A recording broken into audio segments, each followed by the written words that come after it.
Mayo Experience Week 6 DraftKings picks and preview. Joining me on the line, the co-founder from DailyRoto.com, a former Millionaire Maker winner. It's Drew Dinkmeyer. What's up?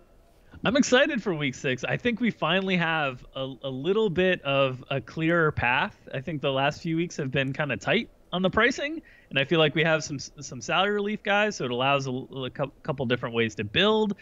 Week 6 got some games with some wide spreads, but again, we get some better offenses in action, so I'm pretty excited for Week 6. How about you, Pat? Well, you say that Week 6 might be different, but we'll see. I'm dubious. Well, we've got Mark Ingram as a play this week, so all right, good luck with that. What could go wrong, right? Yeah, Pat? of course. Yeah, just jam all the Mark Ingram in your lineup as possible, and just watch you'll win that like -1 cent. That'll be your current winnings. All right, so the NBA is coming up too before we get into football. So tell everyone about your NBA package at DailyRoto.com that's now coming out. Yeah, so we're really excited. We teamed with Jeremy Stein and Arturo Galletti. Jeremy was the winner of DraftKings Fantasy Basketball Championship, the $1 million winner. We brought those guys over to help automate some of our tools and our projections. It's still the same projections from Mike Leone and myself. They're customizable, so you'll be able to edit different things to affect projections like minutes or different things if you want to plan ahead for injury information. And we're adding an optimizer that's a little bit more full scale than what we've had in the past on the optimizer side. So, content with Mike and I and Arturo and the team there with pods and written content as well, strategy guides and all that good stuff. But we're excited. We're building it all out, and we'll roll it out right before the start of NBA season next week. And if anyone wants to get in on the Daily Roto package, whether it's NBA, whether it's NFL, any package that you want for special offer to the viewers of the Pat Mayo Experience, use promo code MAYO, get yourself 10% off. I mean, I might do that. Yeah, nice. It's we talk about our packages with a little side of Mayo, get yourself 10% off. Hey, I save myself the 10%, more for my bankroll to use playing NBA, which I know nothing about. NBA is a really fun DFS sport. It just the learning curve is a little bit high, but once you got it, it's a lot of fun. Well, once NFL is over, maybe in January, I'll have you back on. You can explain some of the strategy to me, and yeah. I can maybe get into it a little bit more.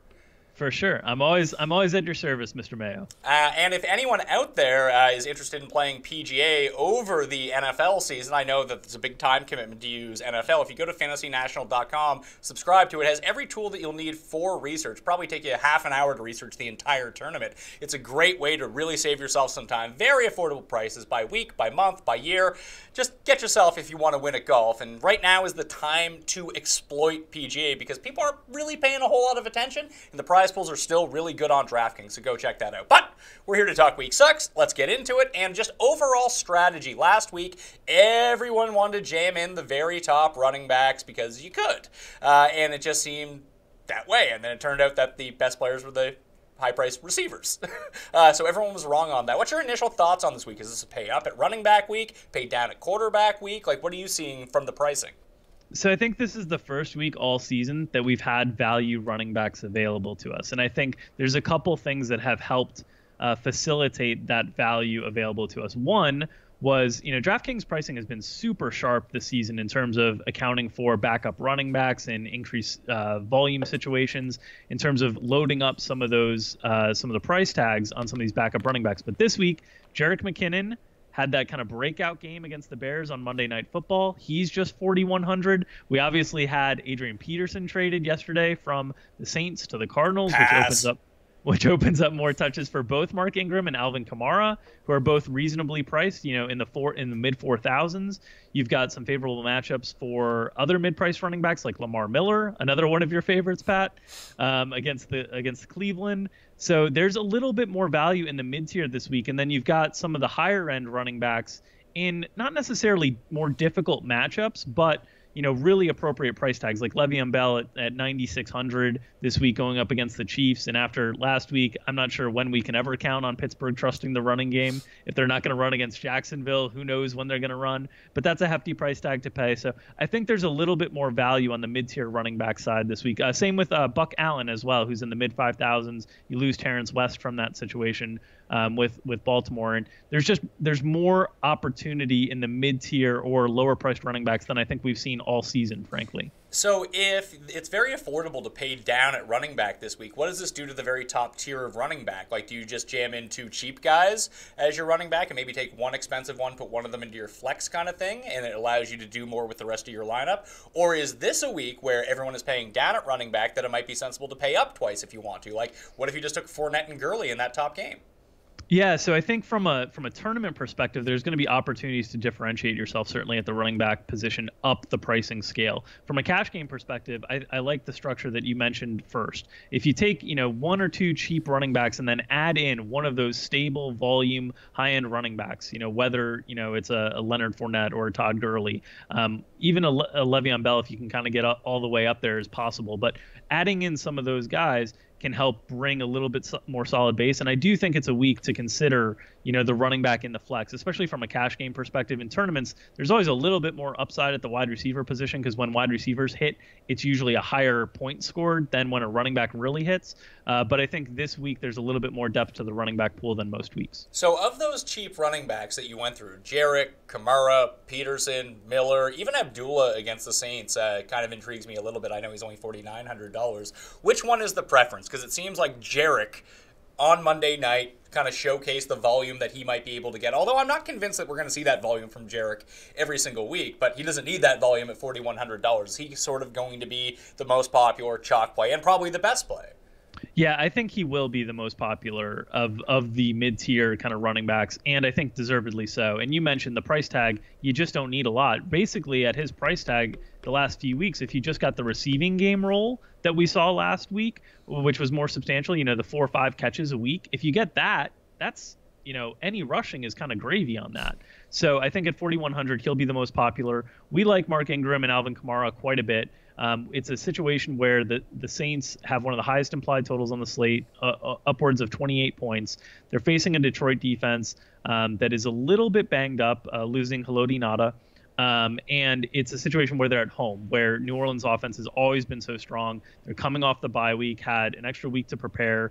Detroit's defense has been very successful this year at generating turnovers. The Saints haven't committed a turnover on offense yet this year. So I think it's a good opportunity. Yes, Adrian Peterson wasn't playing a lot, but even if he's getting 6 to 8 touches a game, if you distribute those to Mark Ingram and Alvin Kamara, when these guys are priced in the mid-4s, that's a big deal. So I think those 2 guys, along with McKinnon, are going to be the most the most popular plays of the cheap running backs. Well, I can assure you that I will be going with Alvin Kamara over Mark Ingram in this situation. But even if those are my 2 running backs, Kamara and McKinnon, I mean, just based on the PPR floor because of the pass catching roles that they both have, like you mentioned, I think becomes very safe. But what about, because Adrian Peterson got traded, it's kind of weird that people seem to be very split on the impact that he'll make. Like in some of my season-long leagues, like some people spent $75 out of 100 in Fab on Adrian Peterson, but then like the next closest bid was like $2. Like it seems like there's one person in every league who just believes in Adrian Peterson. But I guess my big question is, we've seen Andre Ellington hit double-digit targets 2 weeks in a row. People think that's not going to happen now that they have Adrian Peterson, but Tampa, almost like they were at the very beginning of last season, has started to play with a top 5 pace on offense again. If they can score points in this game, I would expect to see a lot of Andre Ellington because the Peterson news, plus his bit of a price increase now in the low $5,000 area, people just aren't going to think about him. And I still think he's a really good play. Yeah, I think he's very viable, and he's definitely going to get overlooked. He's also priced similarly to a guy like Chris Thompson, who's shown some of that bigger upside this season in a favorable matchup against San Francisco. So I do think he'll get lost in the mix a little bit, and we're projecting 5.5 catches and almost 50 yards for Andre Ellington. So if you can get any rushing volume at all, anything, like 5 carries, for 20 yards, you start to pile on like a low teens type of projection in terms of Andre Ellington, and that mid 5,000 price tag, that's very reasonable. And eventually he's going to score a touchdown, you'd have to think. At some point, although the Cardinals offense hasn't been super efficient in the red zone, but there will be those opportunities. I'm going to like Ellington most in the games where you really think that the Arizona is going to play from behind, because that's going to get him on the field more. That's what made him so intriguing the last week against Philadelphia, is if you expected a game script to really be a challenge for Arizona, then you can expect Ellington to be on the field a little bit more. Well, the big thing with Arizona is I think that every game is going to be a positive game script for Andre Ellington. Their defense is brutal.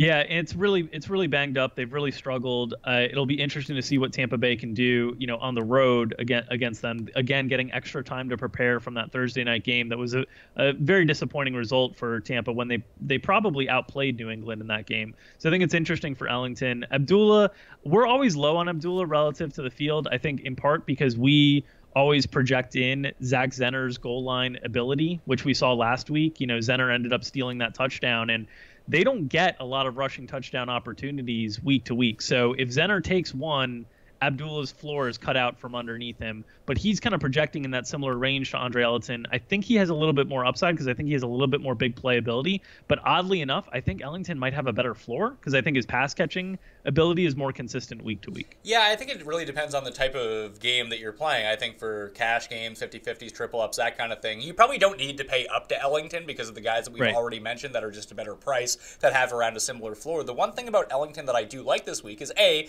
it's the Saints defense. And weirdly enough, we'll get to defenses, but the Saints defense might not be a terrible play this week with their pass rush against this banged up and terrible Lions offensive line. But Stafford's hobbled up. He's dealing with this thigh injury and ankle injury. He's lost his mobility, and Matt Stafford has sneaky decent mobility. Like, you see him move around the pocket, he can create extra time, and he's not going to be able to do that this week. So they may have to lean on the run more than maybe they want to expect to. Now, I guess it depends on what the Saints do. If they get into an early lead, then they're going to be forced to pass, and then Theo Riddick's going to be on the field, Abdullah won't. But if the game script works positively for Detroit, then I think as a tournament play, Abdullah does have some value. Yeah, his big playability, which he showed in college and he's shown in the preseason, we haven't really seen it in the regular season. I think still at these mid-tier price tags encourages some worthy investment, as long as he's below 5K, which he is again this week. Other guys kind of in that range that we have projected a little bit stronger. Javorius Allen, I think, is really interesting with Terrence West out. Now, the problem is trying to figure out what Baltimore is going to do with the running back situation each week. Like last week, I thought Terrence West was out, and then he started, and then he ended up getting hurt. And I thought like Alex Collins was for sure the guy, and then Javorius Allen got all the carries. So it's very confusing week to week trying to pin it down. I would probably only consider the Baltimore running backs ever in tournaments, just because, one, you got to rely on who's going to actually play. Two, you got to rely on Joe Flacco to move the offense down the field. And those things are two things that you just can't rely on week to week. But the matchup with the Bears should provide favorable game script. We saw last week Jerick McKinnon, that type of runner and that type of pass catching ability, give the Bears linebackers fits. The Bears had all sorts of injuries to the linebacker position last week. They will get Trevathan back from the suspension, which certainly helps. But Javorius Allen is in that price range where, 5,400, I think he's a viable tournament pivot from some of the lower owned guy or the higher owned guys, lower priced guys in Ingram and Kamara and McKinnon around him as well. All right. If we go to the top, Le'Veon Bell is back up to $9,600. We didn't get him in the 8,000s for long. He's now back to his normal price. Then it drops down to Kareem Hunt. And then we have Leonard Fournette, Melvin Gordon, Todd Gurley, Freeman, Ty Montgomery. We're still not sure if he's going to play or not. We'll talk about that situation in a second. Then you have Hyde, Powell. We don't know if he's going to play or not. Jordan Howard, Doug Martin. Now we're into the $5,000 area. So of those top guys, I feel like everyone's going to be on Leonard Fournette after watching what he did against stack boxes against Pittsburgh. That was a very visible game. People are talking about Jacksonville and how good Fournette is. But I might look to the other side of the ball. I think that Todd Gurley, because of the cheaper price tag, and I know that Fournette's been involved in the receiving game, but it just seems like Todd Gurley's going to get like 25 touches here. Yeah, so Gurley last week lost some carries to Tavon Austin and lost some receiving down work to Malcolm Brown. That was a little bit frustrating, and it's hard to gauge how much of that was game plan dependent or 1 week anomaly. We agree with you, though, Pat. We have Todd Gurley projected ahead of Leonard Fournette. We also have Kareem Hunt and Devonta Freeman projected ahead of Leonard Fournette. And the challenge with Leonard Fournette is people are going to own him because he's been so consistent as well. He scored every single week. And when you score every single week, it's hard not to be consistent. And the Rams are obviously a good matchup, and it's a good game script situation as 2.5-point favorites. You figure that the Rams aren't going to get away from Jacksonville in that game. But I do think there's going to be more opportunity when he's priced similarly to someone like Kareem Hunt, who gets that matchup that Leonard Fournette just broke off that big play to cap off his day against with Pittsburgh, and Devonta Freeman with a very favorable matchup at home against Miami with another implied team total approaching 30. I think there's some better running backs around him that we project better, and you're also going to get a little bit more favorable ownership on as well. All right, so this high $5,000 area I'm sort of intrigued by because there's a lot of big names here, and I kind of agree with you with Freeman. People hate hate playing Devonta Freeman for whatever reason. I don't understand it, but he's always a really good tournament play based on the amount of touchdowns that he gets and how good he is, and people just don't seem to realize it. But this top $5,000 area, like you have Howard, Martin, Ajayi, and even Gillisley will throw in there too because of the giant, I think they're up to 11-point favorites now, and in these game scripts. But it doesn't seem like the Patriots are really committed to running the ball whatsoever. So he's just too dicey for me to play. I get the upside in tournaments, but I'm not going to play enough lineups to make that feasible for me. But I thought that Jordan Howard looked really good Monday night against the Vikings defense, which is a pretty good run defense. And now he gets Baltimore, who's kind of battered on the defensive side of the ball. I think he might be a very sneaky tournament play here if they can get the offense going. The problem is the Bears have been horrendous on the road. Yeah, it's not like they've been much better at home. They've been a competitive team at home, and they've gotten waxed on the road. Yeah, they played Pittsburgh and Atlanta well at home, but mostly in Minnesota, I guess, but mostly their defense played well in those games. Offensively, they haven't really played well anywhere. I guess, the Pittsburgh game, they got the ground game going very late in the game. Cohen broke off a big run in overtime, and then Howard kind of capped it off. But yeah, nobody's going to own them. So if you have a reason to be confident in the fact that, if Brandon Williams continues to miss time for Baltimore, which is their big run-stuffing DT, he's been the guy that as soon as he went out of the lineup, all of a sudden the floodgates opened on the rushing. If he continues to miss time, there'll certainly be an opportunity for a Bears offensive line that's very talented to be able to take advantage and pound with Jordan Howard. That's what they want to do, and that's what they're going to want to do on the road to protect Mitchell Trubisky. The challenge with Howard is he's going to be so touchdown dependent because he's not going to be super active in the passing game. And can this Bears offense generate enough touchdowns to even pay off a mid-tier price tag in terms of the upside? And that's where I question a guy like Howard. And same thing with Jay Ajayi with the Dolphins. Like, if you told me coming into the season Jay Ajayi against the Falcons, who allow all sorts of pass catching to the running backs, would be in the high fives, I would have said this is a great situation. But after watching the Miami Dolphins offense for the last 3 or 4 weeks against some of the best matchups in all of football, not be able to move the ball down the field at all consistently, it's a little bit concerning about how much, running backs production, so much of it is dependent on touchdowns, how many opportunities these types of guys will get inside the red zone.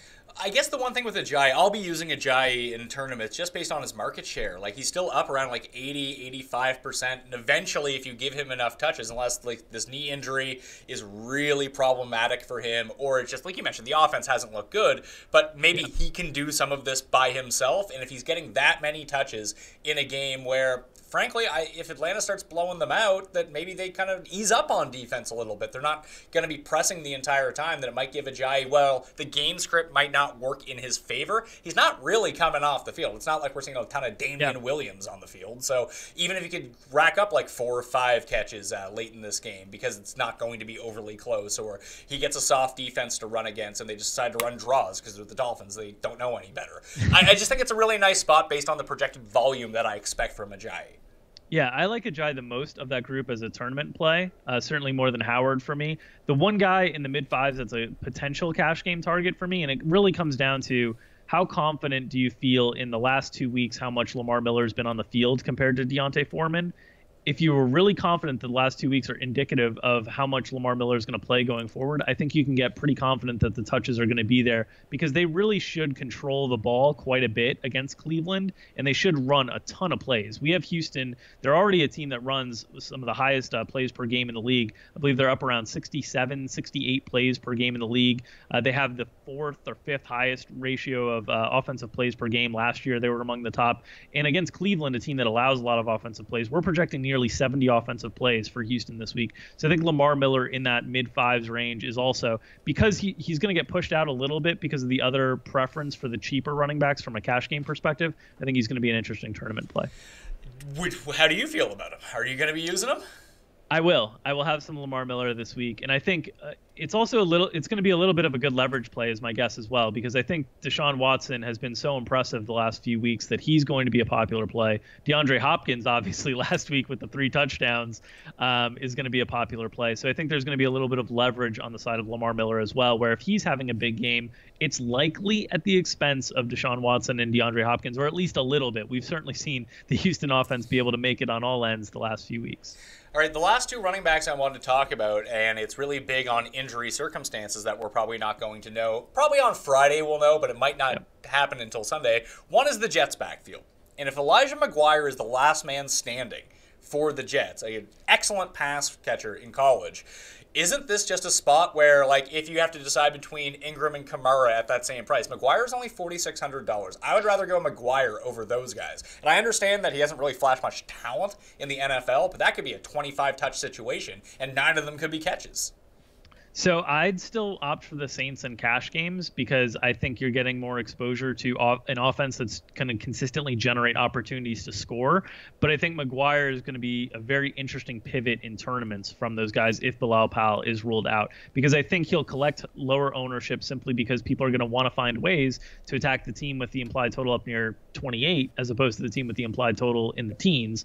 But I do think what you're saying in terms of the Patriots defense has struggled. They've struggled against pass catching running backs, and all the volume in the Jets offense has run through the running back position early in the season. Yes, it's been split among 3, but if you remove Forte, if you remove Bilal Powell, you are probably looking at a floor of high teens touches, an upside of mid-20s touches for McGuire, which at that price tag is just really, really intriguing. You don't need a lot of efficiency to pay off that price tag. My only concern is that they signed Traveris Cadet. And if there's one thing that he does, it's come in the game when teams are passing and catches a bunch of passes. I have no interest in him. I just worry if he takes away from the bottom line of McGuire if Powell and Forte are out. I think ideally Powell and Forte both sit. But if Powell is playing, but like it's come out that he's very limited, that might be the really nice spot on McGuire because everyone will be off him at that point, and it probably doesn't really affect his overall touches. Yeah, I agree with you there. And I think the just the uncertainty around the fact that the Jets have talked about wanting to mix backs consistently, and Cadet is there with a few weeks now under his belt with the system. I think that uncertainty compared to Ingram and Kamara, which I think we now pretty much know that that's going to be a 2-headed backfield, and those guys are going to split most of the New Orleans touches, pushes McGuire a little bit behind them in the cash game conversation, but I do think he's a very interesting tournament pivot at basically the same price tag, which we've talked about a lot through the years, Pat. One of the best ways to get lower ownership in tournaments is find the guy who's priced very similarly to the biggest chalk players and pivot right there directly, because it's very hard for people to click that name over the names at the same price tag when they're making their lineups. The final situation I wanted to talk about was the Aaron Jones, Ty Montgomery situation. So if Ty Montgomery sits, I know the matchup sucks for Aaron Jones, but he's very reasonably priced. He looked very good against Dallas, as some teams do. At this point anyway. But the big thing would be that if we can get him around 15 to 20 touches as well, I mean, I don't care who the Packers are playing. They're probably going to score points. I know Minnesota's defense is good, and we saw Howard beat them down a little bit towards the end of the game, and if Jones stays in as the pass-catching back as well, and the one thing that we've seen from the Packers so far is that whoever their lead running back has got 95% market share, that doesn't make sense to play him in tournaments if Montgomery sits. So in tournaments, yes, I agree. And I think this all comes down to a projected ownership thing. And the challenge will be, will people, if Montgomery is ruled out, I kind of think Montgomery is going to come back this week, but if Montgomery is ruled out, will people chase the recent performance, or will they chase the recent price tags in terms of like Ingram, Kamara, McKinnon? I think they'll chase the recent price tags, and I think there's just, you can only play so many running backs that guys are going to lose ownership from that. And if you get Aaron Jones again at sub 10%, because his price tag is simply higher and the matchup is perceived as poor, he definitely flashed enough that this guy looked like in a Green Bay offense. He looked like last week that, you know, you'd want him priced normally close to where Ty Montgomery was priced, which was up near 7K before his injury. So I think Aaron Jones, if Ty Montgomery is ruled out, is a very interesting tournament pivot in those high fives. All right, let's switch to receivers. And since we have some cash to play with here in terms of salary cap, let's talk about the top guys. Number one, as he tends to be every single week, we have Antonio Brown at 93. Then there's a $1,000 drop-off to Julio Jones at 8,300. Then Hopkins, Allen, Cooks, Diggs, Thomas, Jordy Nelson, Hollywood Hogan. He's up there. He's $7,000 now, as he probably should be. Then Mike Evans and Golden Tate. Is there a preference of any of these top guys? Because it feels like Antonio Brown is just going to go mental against Kansas City. Yeah, it's a good spot for Antonio Brown. He doesn't run a lot of his routes at Marcus Peters' spot on the field, so it should be a situation where he is, once again, heavily peppered. And he's a good play. You know, obviously last week at 8,400, you wish you had that price tag again in terms of this matchup, but I think he's a fine play. The guys that we have is a little bit better values because we have them projecting just slightly behind Antonio Brown, but priced much differently, are DeAndre Hopkins and Michael Thomas. And one of the big things for us this week is that For Houston, we're just projecting so many plays. And then for New Orleans, we're projecting a little bit more of a condensed offense than we've normally seen because you're removing some Adrian Peterson goal line equity. They're going to work Willie Snead back into the mix this week, it sounds like. So that will certainly be something to watch. But we've seen this New Orleans offense this year a little bit more concentrated because they haven't used the tight end position a ton. Kobe Fleener's been pretty, he's split snaps with Josh Hill. He hasn't picked up a ton of targets. So we've seen a lot of the volume flow through Michael Thomas and the running backs and occasional deep shots to Ted Ginn. And depending on how much market share you believe that Willie Snead's going to eat up, I think there's a lot of opportunity again for Michael Thomas. The question, of course, will always be Darius Slay. Do you worry about Darius Slay in the Detroit cornerback situations? I think we saw last week, with both of the Panthers wide receivers, Darius Slay's a good corner, but I don't think his performance lives up to the name in terms of the DFS circles. I think he's viewed as somebody that might be like a Xavier Rhodes or a Patrick Peterson, and I don't think he's on that level. So I'm not as concerned. I think this is a reduced price tag for Michael Thomas. He and DeAndre Hopkins really stand out to me. In tournament play, with DeAndre Hopkins only being $8,100, and based on the performance that he had last week, which everyone watched, it's hard for me to think that he won't be at least 25% owned in some of these giant tournaments. At what point does he become a fade where you could get, let's say, Antonio Brown at 1/5 the ownership? Like, I think that's a move that I would try to make, although it might blow up in my face and then I can't win because I don't have DeAndre Hopkins. Wouldn't playing Antonio Brown at 1/5 the ownership, even though he is a little bit more expensive, if you could afford it, make more sense? Absolutely. Anytime a wide receiver ownership really starts to get above 20%, there's so much variance in wide receiver production because they're so reliant on someone else distributing the ball to them. And they're also a little bit reliant on game script. Not as much in the modern NFL as in years past, but still somewhat reliant on that. So I think anytime if you suspect ownership is really going to condense on one or two players, that's an opportunity to move away from the field. And I guess Julio would fall into that conversation too. Maybe he's the more apt pivot play only because he's at a far closer price in terms of it. And it doesn't seem like we're dealing with the back injury. People have forgotten about Julio. He hasn't really been great this season. It's almost like the week 3 spot for AJ Green, where it's like, oh yeah, AJ Green's going to go nuts here at some point. And there's no Mohamed Sanu likely this week for the Falcons, and they're a very high projected point total. Julio Jones seems like a more interesting tournament option for me over DeAndre Hopkins, and you just pray Lamar Miller gets all the goods, or Ryan Griffin catches 8 touchdowns. Yeah, and I think that makes sense. Like, if you're building a tournament team with Lamar Miller, you're automatically like leveraging away from DeAndre Hopkins. Then you want to play in that same price range. Julio's a really nice pivot. And for all the things that you mentioned, I think he's going to be off the radar a little bit.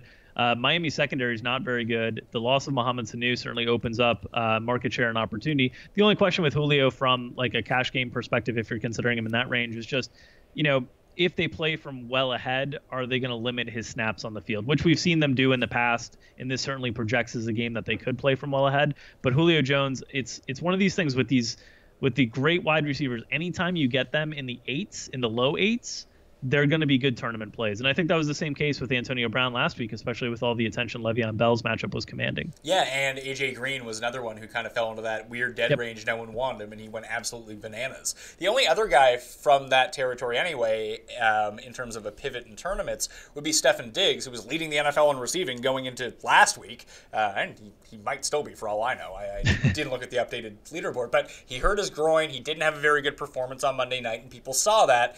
Now he gets the Packers. I don't know who's going to be playing quarterback for the Vikings. It's probably going to be Case Keenum, I would think, but I don't really care. I just, against the secondary, I would take the upside of Diggs at almost no ownership in some spots because, A, you don't need a ton of him to have be overexposed to the field and just be overweight on him, but his upside, if he is even like 85-90% and the groin is okay, of course we need to pay attention to the injury report to see this, but it feels like his upside in this game where there should be a lot of scoring is kind of intriguing to me. Yeah, I think you want to pay attention to the injury report. He was a guy that last year, when he was on the injury report and when he had limited practices throughout the week, his performance really, really suffered. And again, it's in the NFL, we don't have a lot of sample sizes, so it's hard to kind of subject, these small date ranges when players were dealing with banged up injuries and compare them to banged up injuries this year. But if he's getting in, consistent practice during the course of the week, I would feel more comfortable. But in that same game, the guy that I've been pounding as a tournament target the last few weeks, and he hasn't had that big explosion game yet. We saw it last year, but Adam Thielen This guy is Stefon Diggs light. And by light, I just mean lighter price tag. Almost every single week, he is priced well below Stefon Diggs. And if you look at their career, Stefon Diggs has a below yards per target compared to Adam Thielen. This year, he's been a little bit higher, below catch rate to Adam Thielen. And Adam Thielen's market shares have been similar to Stefon Diggs on a week-to-week basis. And early on in the season, when Diggs was going nuts, you would get Thielen at 3%, at 6%. And so this week it'll be interesting to see with Diggs on the injury report. But I think that's a really good price tag on Thielen at 6K and certainly keeps him in the conversation in all formats. So out of all the 6K receivers right now, Devontae Parker is looking like a legitimate game-time decision. He still hasn't practiced. He's dealing with this ankle injury. $6,600 for Jarvis Landry. It seems like too much for a cash game. I know the volume's going to be there, but I'm just, if he ended up with 3 catches, I wouldn't be stunned. Yeah, it's really hard to have confidence in the Dolphins offense right now. And our baseline projections, because they treat the Dolphins offense like a normal NFL offense, really like Jarvis Landry right now at 6,600 because of the market share of targets, because how condensed their offense has been. But the challenge is, how much do you discount their offense from a baseline projection because of how poor they've been this year? Like, do you bring, a Jay Cutler-led offense to below 6 yards per attempt in the passing game, which is just crazy to think about because that's like Brock Osweiler territory last year. But that's where they've been, and they've had some fantastic matchups. New Orleans, Tennessee, the Jets. Like, these are not teams that are top-tier defenses, and they're not scoring points. They've scored 1 touchdown that was meaningful in those 3 games, 1 other garbage time touchdown. So the Dolphins, it comes down to where you feel about their offense. I do think if Devontae Parker's out, that certainly helps Jarvis Landry from a market share perspective. I had 100% Jarvis Landry in cash games last week at 5,800, but I agree with you. 6,600 starts to feel like you're pushing the envelope when we keep getting week after week of the Dolphins offense struggling. I like the Skins defense this week against the 49ers. However, one of the things that you can always kind of pay attention to is the red and green numbers next to players' names when it comes to their matchup. And Pierre Garçon has a big red number 2 because the Redskins have been really good against the pass so far. But there's no Josh Norman this time around, so it might keep people off Pierre Garçon anyway. His market share is through the roof.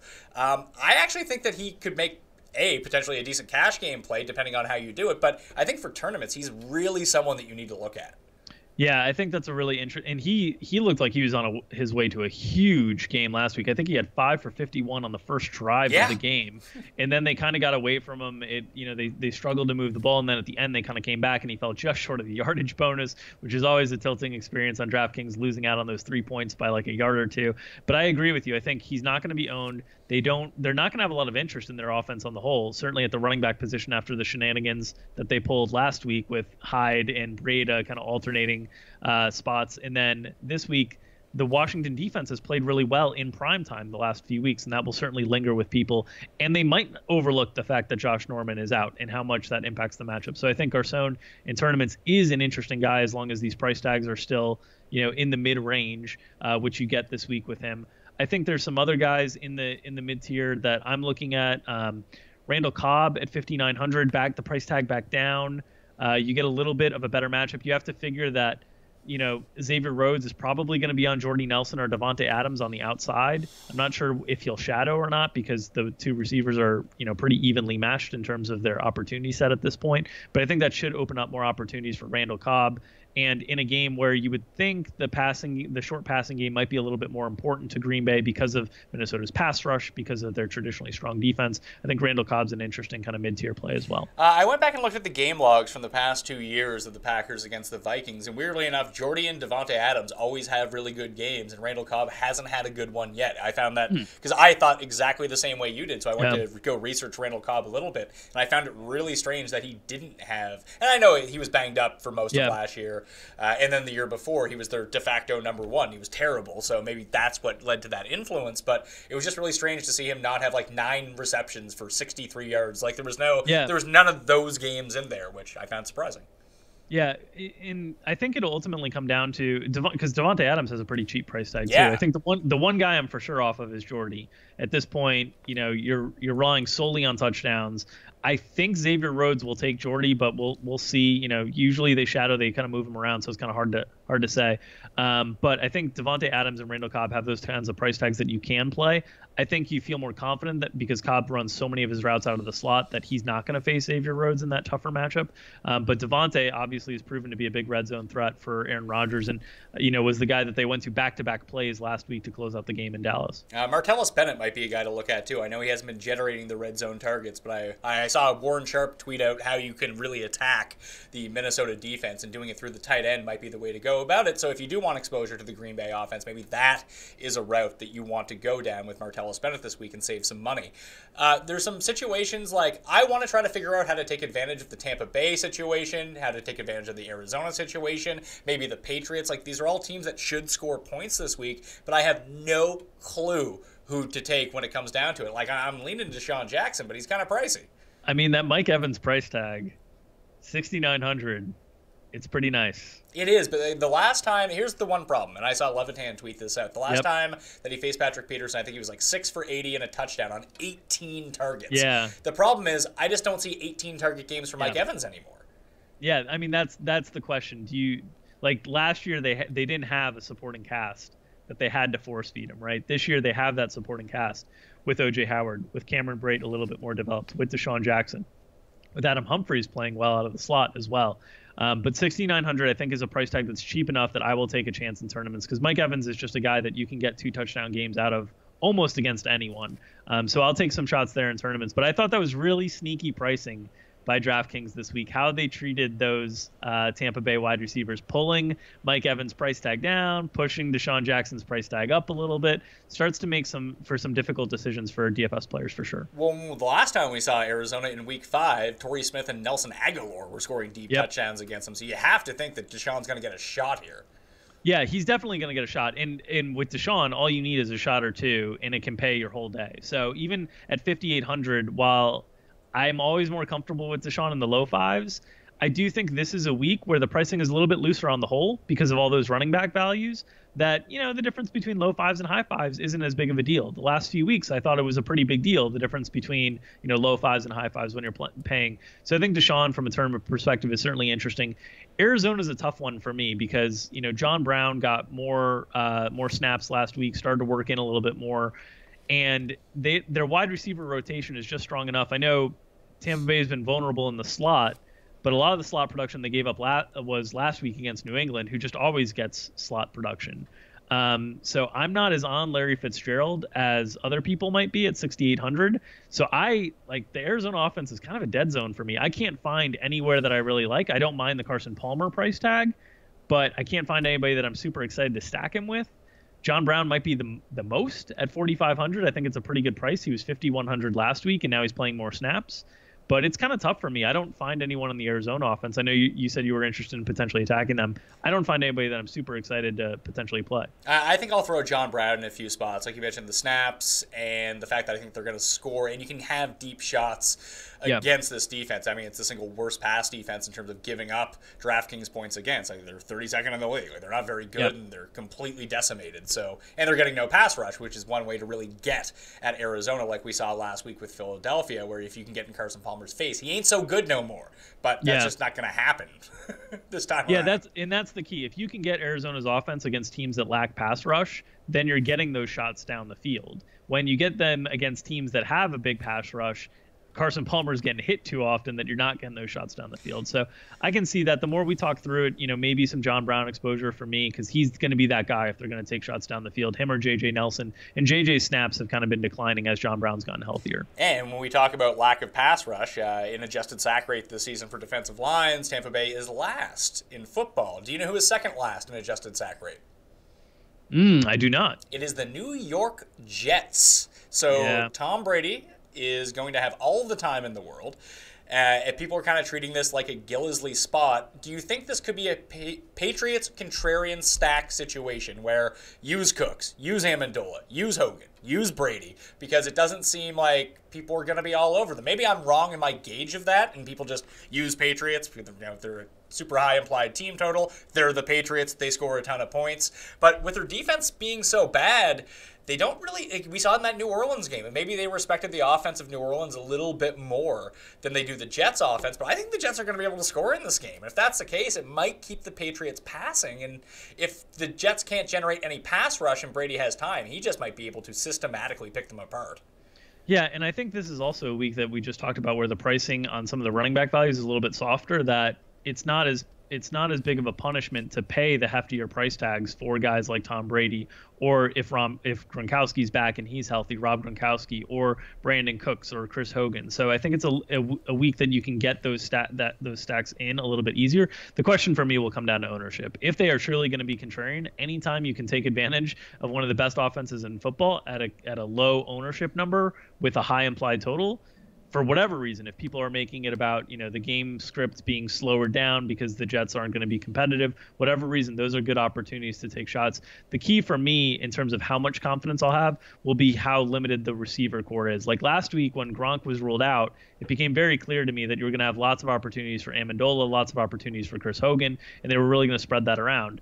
And last week we saw, I think they had one tight end target with Gronk down between Dwayne Allen and Jacob Hollister. So if Gronk was unable to play again, I'd have a lot more confidence in the receivers, and they become even potentially cash game options. But if Gronk's back in the mix, I think you're looking probably at tournament only, just because of the price tags relative to the field this week. Yeah, so the weird thing is I'm checking out Fanshare Sports right now to see who people are kind of talking up. Brady doesn't fall inside the top 5 quarterback tags so far. Now, it's only Wednesday, so this has a big chance to change. And the other weird one is Drew Brees is 7th on that list. He's behind Alex Smith in terms of starts. That makes no sense to me. We have Drew Brees as the top projected scorer at the quarterback position this week. Yeah, I'm going to be playing a ton. He's probably the cash game quarterback if you can afford it this week. And maybe you could probably even pair him up with Alvin Kamara, too, instead of Mark Ingram, if that's the route that you wanted to go, just because of the pass-catching acumen that Kamara has.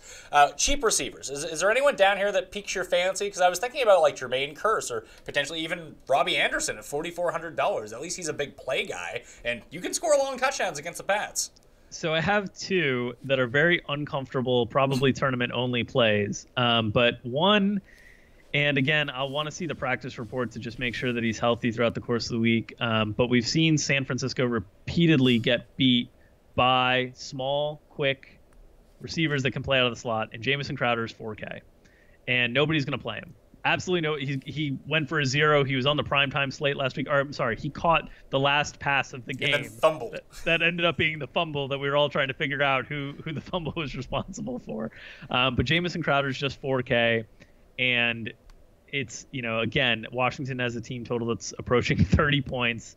If you can catch the right Washington receiver, it's hard because they mix, Kirk Cousins distributes the ball. They also mix snap counts a lot. They bring Ryan Grant sometimes as a solo wide receiver in the red zone. It's very inconsistent in terms of the snap counts, but Jamison Crowder is interesting. And then Taylor Gabriel, we talked about Mohamed Sanu being out, and we talked about Julio Jones being a little bit banged up. At just 4,600, when Taylor Gabriel hits, it's usually big plays.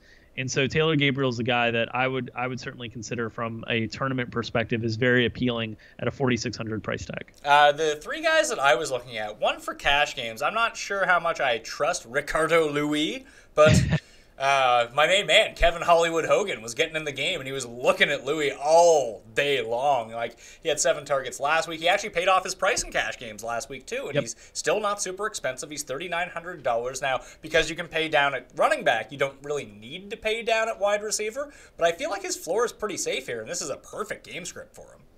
I'm mortified with Browns receivers after the Rashard Higgins week, where I thought we knew like Rashard Higgins was going to get the snaps, and then last week they activated Bryce Treggs off the practice squad, and he got a decent market share of targets. And I think what I've learned from Cleveland the last few weeks is essentially that they're going to use a wide receiver rotation of players, and whoever is performing the best is going to stay on the field, which I think brings a lot of uncertainty into the floor of these players. But when they're priced below 4,000, I still think that's going to bring opportunity in terms of the upside, because I still don't think they're going to carry heavy ownership. So if Kenny Britt is ruled out again and you have one less receiver in the rotation, I think Ricardo Louis is interesting because of price alone at the tournament spot. Another guy that should see more opportunity is Albert Wilson with Chris Conley's injury, which Thank you, NBC, for showing me a ruptured Achilles in slow motion over and over again. That was a little bit tough to swallow. But Albert Wilson is 3,300. He's going to pick up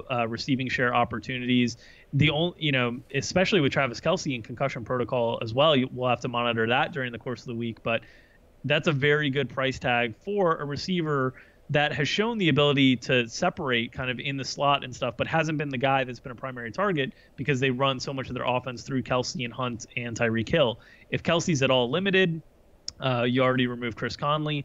I assume they'll promote Demarcus Robinson into more of a role for downfield stuff, but I think Albert Wilson can be that guy for the intermediate roles against Pittsburgh. The two other players that I'm looking at for tournament play, one would be Marvin Jones. He's a pretty good price, and we know that he can put up giant games, and now he gets the Saints. I like that spot for him. And the other one is Juju Smith-Schuster in that KC game. It just seems like everyone's going to gravitate towards Brown or Martavis Bryant. Oh, he's the big play guy, but Smith-Schuster's, he's averaging like 15 yards a catch. He has at least 4 targets in every single game. They're not using their tight ends. Eli Rogers has been a healthy scratch. If the Steelers defense has been really good so far, and they've been limiting, even dating back to last year, I think they've held like their last 9 opponents to under 20 points. If that happens again with the Saints, maybe he's not a great play. But if the Saints or if the Chiefs offense continues to roll, then Juju might be the play here. Like as a one lineup, 0% owned type guy, I think that there is upside to be had unless Ben is just officially done.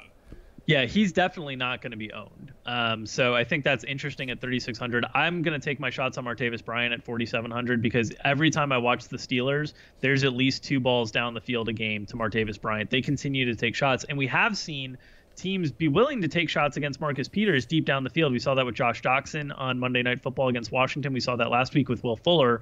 So I'm hoping that, they move Antonio Brown away from Marcus Peters, but they're still willing to take some of those shots with Martavis Bryant at 4,700. I'm still going to take shots there. And I agree with you wholeheartedly on Marvin Jones. I would prefer if Kenny Golladay is still out. We kind of have to monitor that situation if Kenny Golladay comes back into the mix. But obviously a very good matchup with New Orleans secondary that's played better this year than they did last year. But Marvin Jones does get opportunities down the field as well.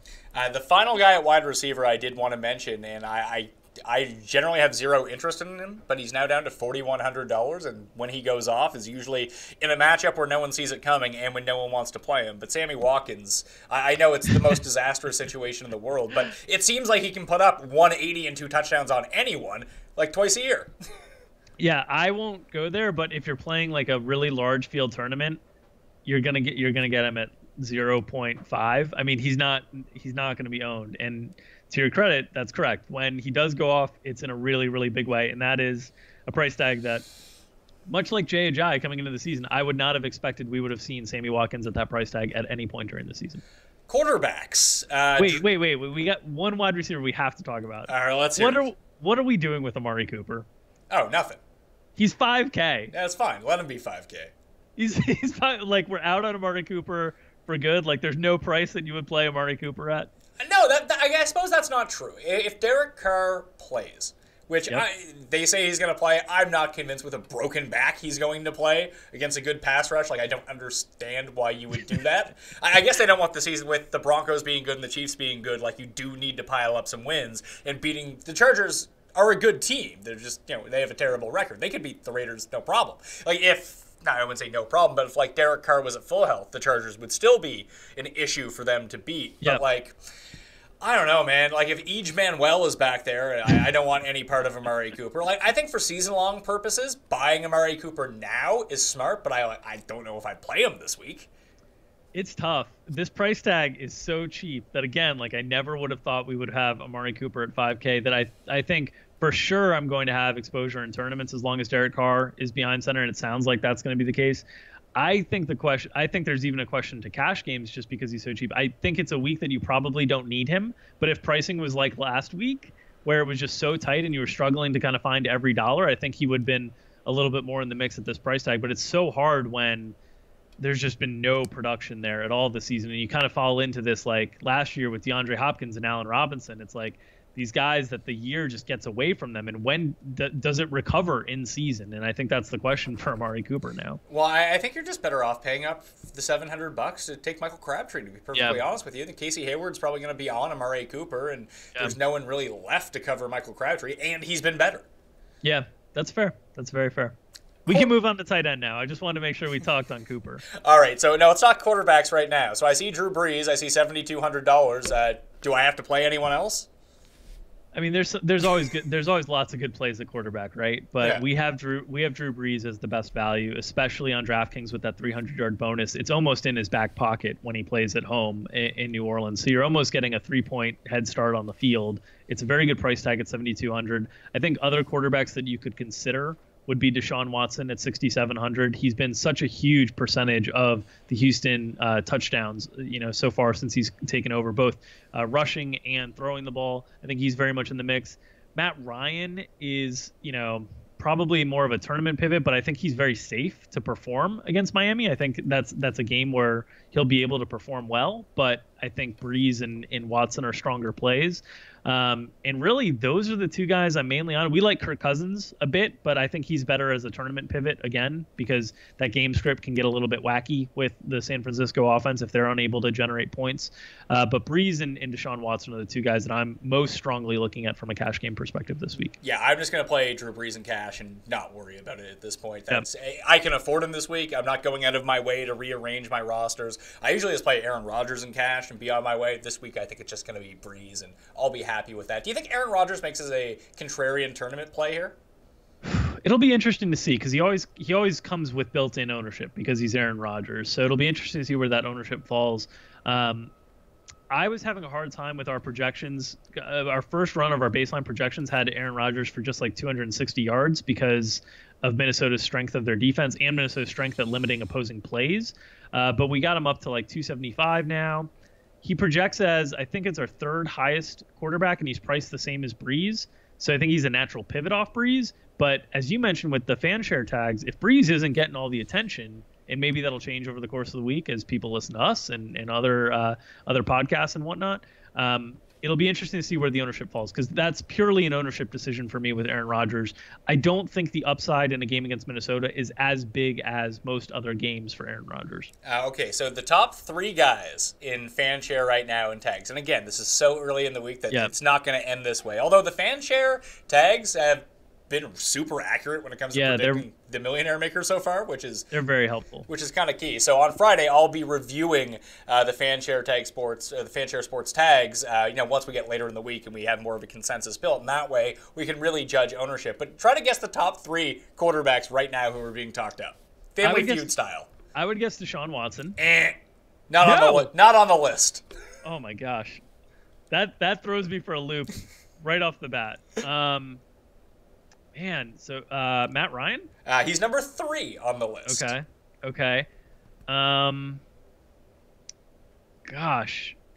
Trying to think. Main slate. Tom Brady? No, Tom Brady is number 6. Josh McCown is number 1. What? Yeah. What is happening here? I don't know. And there's no sit tags next to him. They're all starts. Number 2 is actually, the reason I want to bring this up, because number 2 is actually a guy I like for tournaments. You can play him by himself, or maybe even pair him with Duke Johnson if you want. But Kevin Hogan's only $4,600. You can build a... Wait a second. Wait a second. You're telling me the number 1 and number 2 tags are Josh McCown and Kevin Hogan? Yes. What is happening? Most tags and most start tags, and no sits next to them. What is happening? What This is the quarterback of the New York Jets and the Cleveland Browns. What universe am I in right now? I guess everyone just got sucked into that game last week, and that's just embedded in their minds. So last week was very much the week for cheap quarterbacks, and it was very necessary. Every week has been the week for cheap quarterbacks. Yes. Yeah, most weeks are. This week is not. So I don't think you need to go there. Hogan, I don't know. He's shown a little bit of rushing ability, and obviously the game script should be there in terms of being able to generate attempts. I'm just not sure they can score enough touchdowns to interest me. I think the guy that we talked about a little bit earlier, where I was struggling to find the right receiver for their passing game, I think Carson Palmer is probably the cheapest I'll go in tournaments. He's at 6,100. There's some opportunity, maybe Case Keenum at 5K. But I will probably be more on the mid-tier and high-end quarterbacks this week than I have any other week of the season. Well, and you have the flexibility to do that this week and don't have to give much up in terms of your running backs in order to do that. So that makes a lot of sense to me. I will be playing a Kevin Hollywood Hogan tournament, though. Yeah, Duke Johnson, David Njoku. We can squeeze some guys in there to pair up with them. Yeah, I will not be on that train, Pat. Okay. Tight ends. Is there a chalk tight end that you're just for sure going with this week? Almost like Safarian Jenkins last week and Evan Ingram, who turned out to be awful, but Safarian Jenkins paid off the price. Like, Ryan Griffin has to be that guy this week, doesn't he? It's tough to say because, their offense last year was very tight end heavy in terms of how they distributed the ball, both with Brock Osweiler and Tom Savage. That has not been the case early on with Deshaun Watson. And with Will Fuller back, we've seen some of the target share pulled away. Obviously, attacking Cleveland with tight ends has been, an award-winning strategy for the whole season. And I think it will continue to be. I am not seeing that level of chalk that we saw with like Austin Safarian-Jenkins last week. I just don't see that player stepping up. And Ryan Griffin's got that tag that's up around 4 instead of the mid 3s. So some of the best plays for me, we'll have to see what the Jordan Reed situation is after a bye week, but he's down to 5K. His snaps were cut dramatically last week, and it might just be at the point where he's a tournament only and never a cash game consideration because of his consistent health issues, but that's a really good tag. Austin Hooper is kind of the cheap guy that I'm considering at 3,500 because the loss of Mohamed Sanu should open up some more opportunity. Now, Hooper's been this guy that has had like no opportunity, but whenever he catches a pass, it seems like it's 20 yards at a time. And the Dolphins are a defense that should struggle against the tight end position. They're not very strong at the linebacker spot. That's an area that they've struggled throughout the season. Last week, I believe Rashad Jones was inactive with an injury, so they struggled with the safety position. So I think maybe Austin Hooper as kind of a cheap tight end, maybe Benjamin Watson as a cheap tight end at 3,300 against the Bears and their struggles, with the linebacker position. Again, we saw Kyle Rudolph kind of get going last week. But I don't feel like it's a week with very clear chalk. You've got Eric Ebron ready to disappoint at 3K. Well, he's bummed out. He's in low spirits. Yeah, he's upset. He needs something to help elevate his mood. The New Orleans defense usually does that. But I think it's a tricky week for the tight end position. It's actually a week where, if we got Travis Kelce completely cleared, I actually really like that 6,100 price tag, that I would be very intrigued by Kelce. But because I don't have that cheap guy, I think if you're playing, the prime time or the Thursday through Monday slates, Evan Ingram's interesting with all the Giants. And so is AJ Derby as well, I think. Yeah, with all the Giants injury issues. But I'm probably Hooper, Watson are the cheap guys I'm kind of looking at, and then Kelce and Reed, but you need health updates on those guys to consider them. Just looking at the chalk right now, the early week chalk in terms of tight end, it's Ryan Griffin, Austin Safarian-Jenkins, George Kittle, and Ed Dixon. So everyone who was good last week is definitely going to be good again this week. Yeah, and Safarian-Jenkins still has a good enough price tag at 4,300 that doesn't bother me at all. The other guys aren't projecting quite as strongly for me. Griffin, I think, is going to be, for me, if he's going to be chalk, he's probably going to be a tournament fade for me. But you need to see the volume in the opportunity set for Griffin. And if that's a game that gets away from Houston, historically they've been a very run-heavy team in general to try to hide their quarterback situation. I don't know if Deshaun Watson just completely changes that. We haven't seen them play from ahead outside of the Tennessee game. They were playing from behind against New England with Watson. They were playing from behind against Kansas City. So it's kind of hard to see the run-pass distribution. But the 4K price tag on Griffin will probably keep me away from him in tournaments if he's going to be super chalky. The two guys that I will be taking shots on, one I mentioned earlier, Martellus Bennett. I think that he's a nice way to get exposure to that Green Bay offense. He's only $3,600, and you can attack the Vikings through the tight end. It's just whether or not the Packers choose to go that route, we'll end up seeing. And the other one is I will legitimately play David Njoku this week with Hogan starting.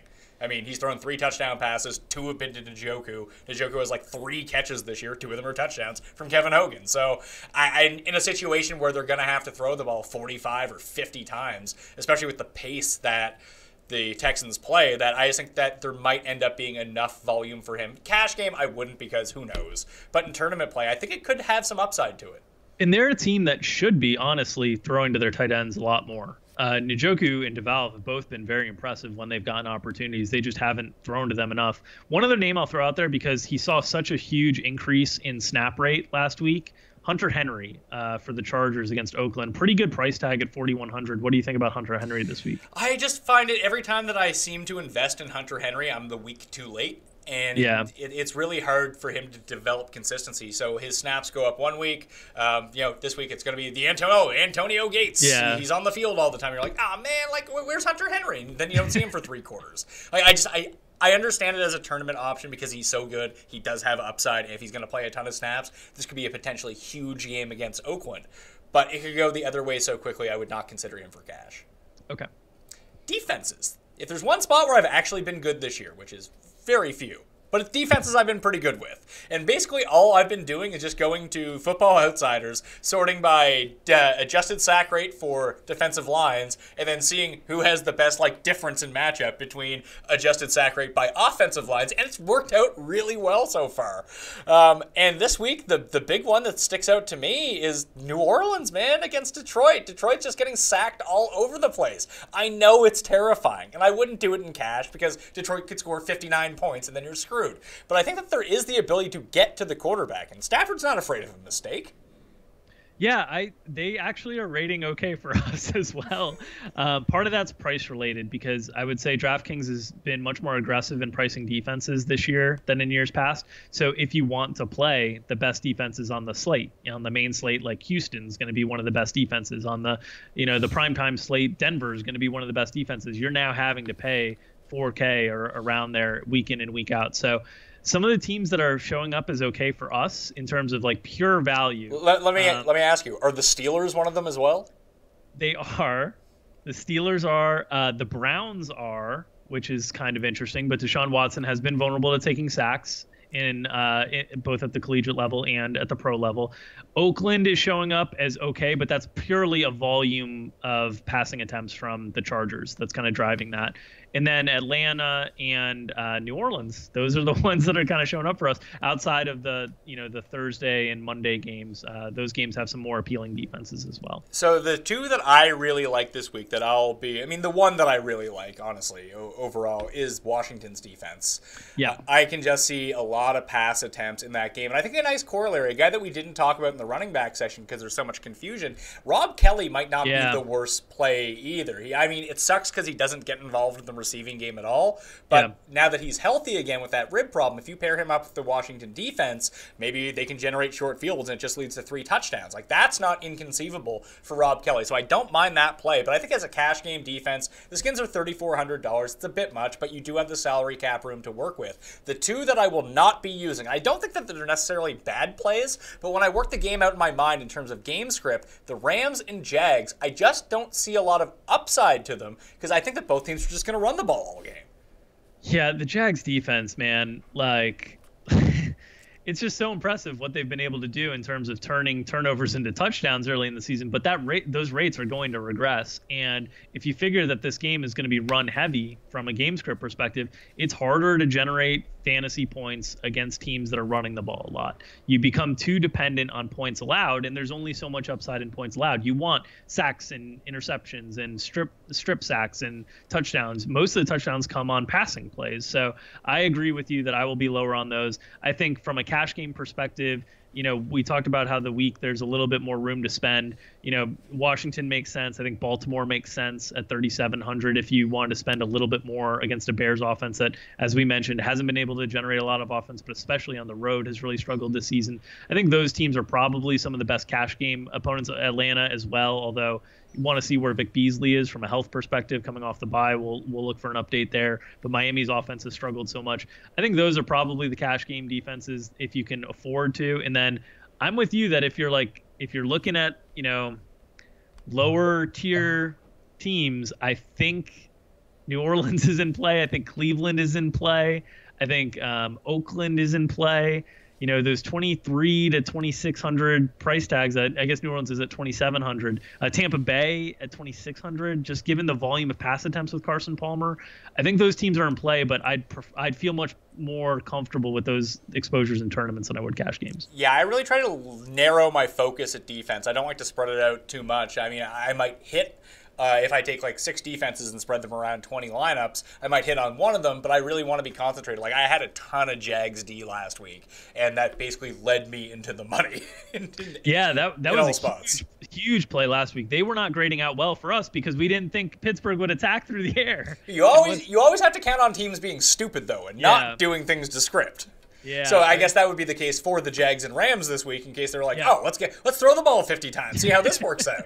And then all of a sudden the defenses are scoring 40 points apiece. But the Steelers defense and the Saints defense for me in tournament play, the Skins defense for me in cash play. I'll just settle probably on those 3 and mix and match. But I look at the Steelers so far, 17 sacks on the season. They're number 1 in adjusted sack rate. When you look at the other side, you see Kansas City. You think of Kansas City being this great offense. Well, if they're down Kelsey and they're down a receiver, and Kareem Hunt, listen, I don't think he's going to break the rushing record. I hate to tell everyone out there. I don't want to say we've seen the best of Kareem Hunt so far, but maybe what he did the first few weeks was sort of the very high end of his range of outcomes, and he's settling, back down 20% from there. So if he doesn't go wild, and Pittsburgh's not allowing a ton of points, Kansas City has weirdly given up 17 sacks this season. They're 28th in terms of pass protection, in terms of adjusted sack rate. So I think that's an opportunity where if Kansas City has to throw the ball a lot, and maybe they don't have their superior options out there, that Pittsburgh can get to them.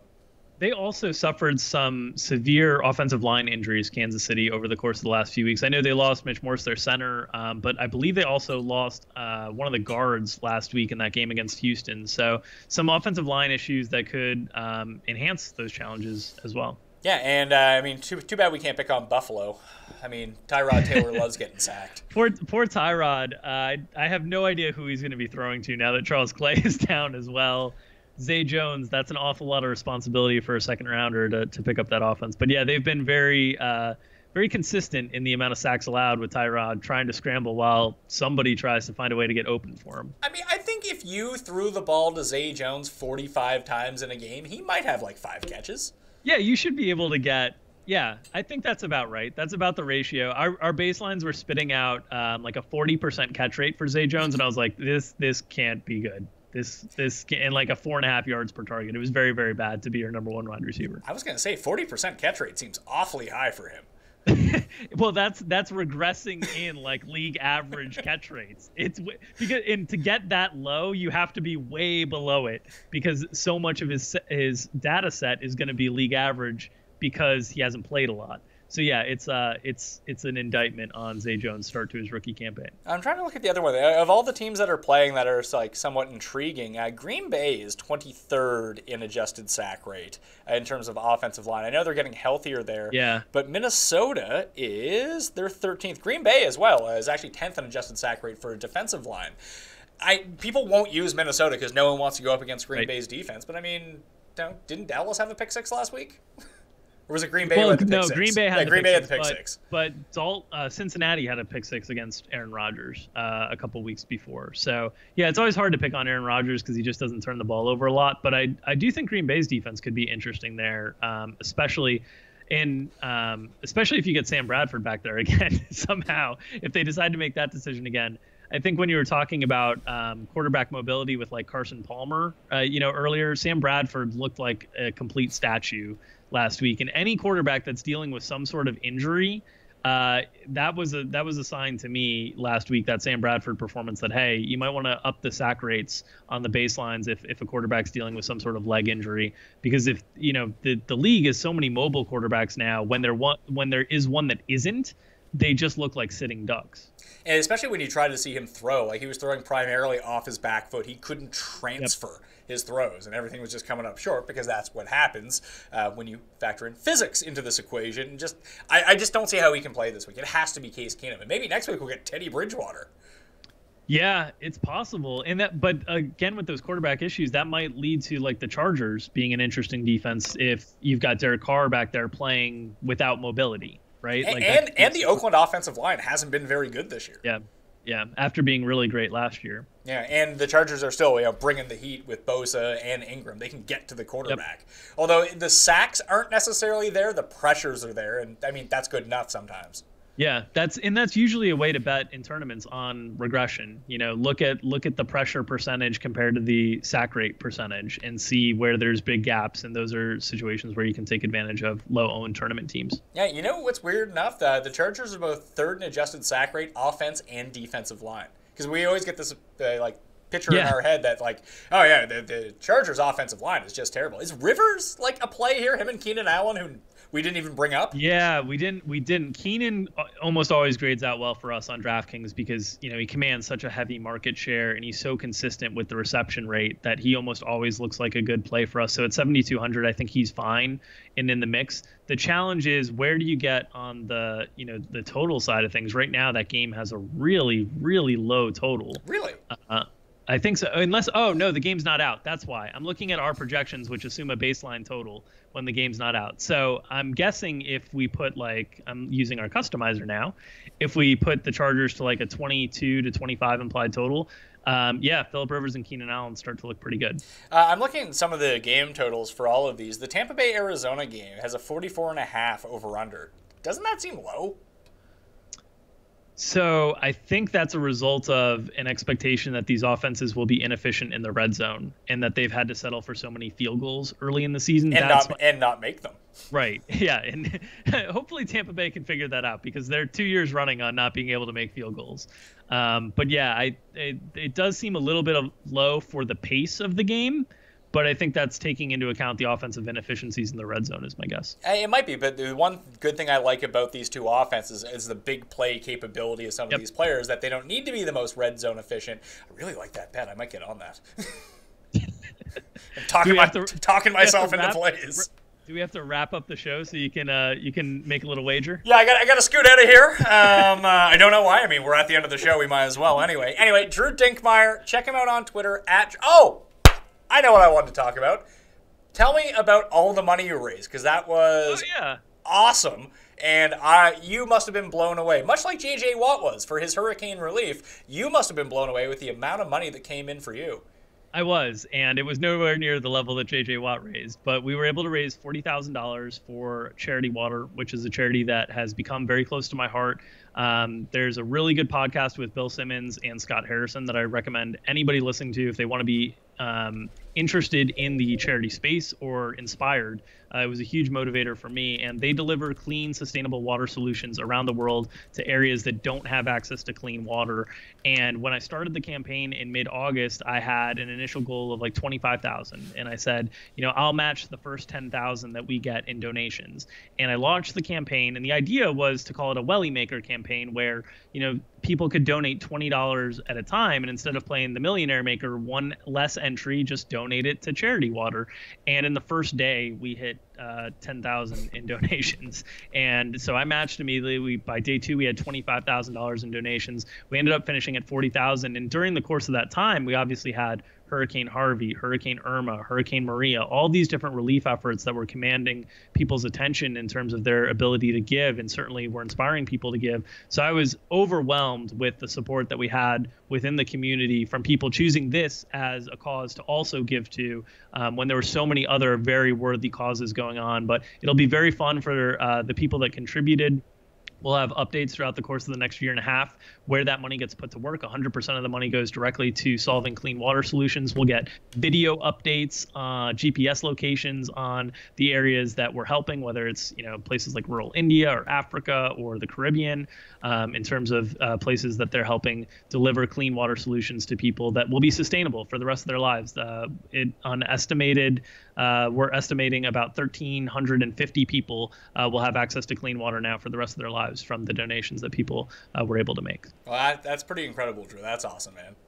Yeah, it's really fun to be a part of. I want to be able to continue to do some of these things going forward. Charity Water has been a great partner for me, and the transparency of their website and their 100% effort to have all of the donations go directly to the work is so inspiring. So if anybody out there is looking for a cause to potentially look into, Charity Water is a great one. I was inspired by, but I'm hoping to continue to do stuff within the community because I do believe that the fantasy sports industry and the DFS community as a whole has such a great capacity to give, and that was definitely shown during the course of the last month and a half. Well, now that Drew has given up at least 10,000 of his dollars, you might want to go to dailyroto.com and use the promo code Mayo, get 10% off one of their packages, so he has a new $10,000 to reinvest into charity as well.